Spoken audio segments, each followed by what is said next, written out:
Hello students, welcome to my channel. In this video, we are going to study about receivables management. What are receivables, students? See, every business sells goods on cash also and credit also. Whenever goods are sold on credit, receivables are created. Now students, why business sells goods on credit? Because if we give time for the people to pay back the money, or if we allow more credit period, it leads to more sales. And every business, the main objective of every business is to earn maximum profit. Hence, to in order to incur more sales, they give more credit period. But students, credit period at the same time also create chances of increased bad debts. If we give more credit period, if we allow more credit period, then there are increased chances of bad debts. Our funds are also get blocked in it, and we cannot use it for other purpose. That is why students, receivables management is very important. We need to make a decision. Receivables management is the process of decision making regarding the investment of funds so that the benefit is maximum. Means here we have to take a decision for regarding the investment, how much credit period to be allowed, or what credit policy to be followed, so that it doesn't affect the sales, and we can incur more profit, or we can incur more benefit. Okay. So students, as we have studied, there are positive impact also of allowing more credit period and negative. What will be the positive effect? If we are going to give more credit period, then there will be increase in sales. But if we are going to give less credit period, okay, or if the company is going to follow conservative credit policy, then there will be increase in bad debts. There will be increase in administrative cost. Now, what is administrative cost, students? See, if the company is going to give more credit period, or the company is going to do more of the sales on credit, then students, the company has to keep an accountant. The company needs to keep more of the record. The work is going to get increased. The company needs to keep a separate accountant for the collection of the datas. Okay, and hence there will be increased administrative cost. And the third cost is cost of funds blocked. Now what is this cost, students? As I told earlier, see, if we are going to give credit period, then students, the people are going to pay back us later on. So for that time, our funds are going to be blocked in that in the market. Now students, what is this cost involved in it? See, a cost means if that funds, whatever the funds are blocked with the debtors, if that funds, if we would have used that funds for another purpose, or we would have invested it somewhere else, and from that investment we would have gained some return.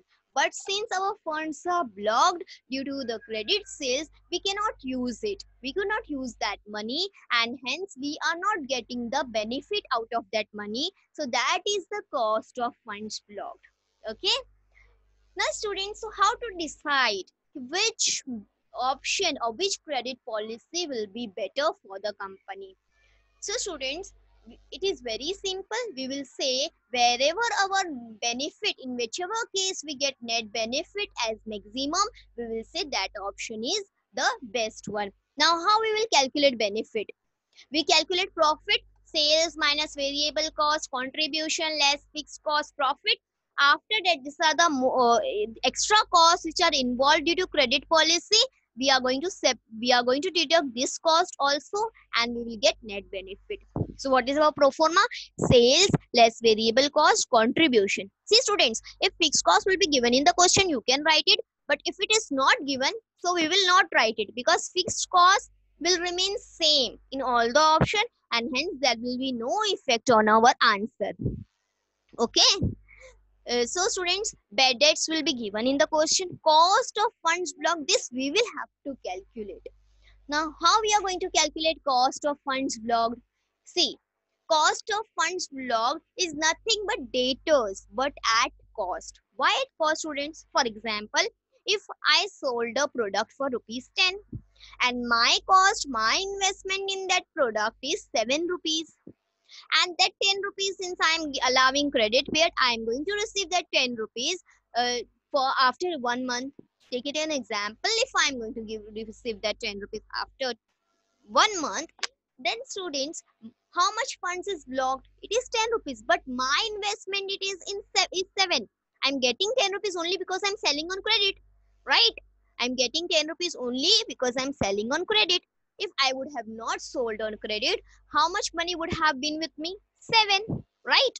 So that is why, students, my funds blocked will be 7, not 10. Hence, funds blocked will be debtors at cost. It will be debtors at cost. Debtors are usually, it is calculated as sales, as it is a part of sales. But here we are going to take debtors at cost, because we are going to say our investment in debtors is blocked. Debtors is not blocked. Investment in debtors is blocked.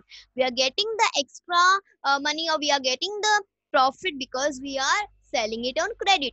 That is why. So cost of funds blocked involve calculation of two things: funds blocked and its cost. So funds blocked will be debtors at cost into rate of return will be cost of funds blocked. Now, students, if debtors is not given, you will be given credit period. So, total cost, variable plus fixed. If fixed is not given, we will consider only variable. So, funds blocked will be total cost multiplied by credit period divided by 12. 12 will be when it is given in months. If it is given in days, it will be 365 or 360, or weeks 52 or 50. So, we will first calculate funds blocked, and then we are going to multiply this funds blocked by rate of return. We will get cost of funds blocked. Now, students, sometimes we are not being given credit period also. Instead, we are given debtors turnover ratio. Now, what is debtors turnover ratio? Debtors turnover ratio is nothing but, students, it means how many times in a year we have collected the money. See, for example, if the debtors turnover ratio is 4 times, means in a year we have collected money 4 times. That means how much, after how many months we have collected, after every how many months we have collected the money, it will be 12 divided by 4, means every 3 months we are collecting the money. Hence credit period is 3. Okay, so like that way we can calculate credit period, and then we can substitute in this formula to get funds blocked. But or otherwise you can directly calculate funds blocked as total cost divided by debtors turnover ratio. Okay, total cost divided by debtors turnover ratio. Then funds blocked multiply by rate of return. This rate of return will be given in the question. We will get cost of funds blocked. I hope you have understood how we are going to solve it. Let us see one question. See, XYZ Corporation is considering relaxing its present policy and is in the process of evaluating two alternative policy. Currently, the firm has annual credit sales of 50 lakhs and accounts receivable turnover ratio. See, students, here debtors turnover ratio is given 4 times a year. Means in a year 4 times money are collected. So after how many months? It will be 12 divided by 4, which comes to 3. Means every 3 months money is collected. That means that the credit period is 3 months. The current loss of bad debts is 1,50,000. The firm is required to 25% on the investment. This 25% is rate of return. Bad debts is also given. The company's variable costs are 70% of the selling price. Means what will be whatever will be the selling price, 70% will be the cost. Okay. Variable costs are given. No information is given about fixed cost, so we will ignore. See, annual sales present policy is 50 lakhs. Policy option we have 60 lakhs. Policy option 2 we have 67 lakhs 50,000. Debtors turnover ratio it is 4, 3 and 2.4. Bad debts losses 1,50,000, 3 lakh and 4,50,000. Let us solve it. We will write down sales. So it is 50, 60 and 67 lakhs 50,000. We will deduct variable cost. It is given, students, here variable costs are 70% of the selling price. Means 50 lakhs 70%, it comes to 35 lakhs. 60 lakhs 70%, it comes to 42 lakhs. 67 lakh 50,000 70%, it comes to 47 lakh 25,000. We will deduct sales minus variable cost will be the contribution. Okay, so we will deduct. It comes to 50 minus 35. It comes to 15 lakhs.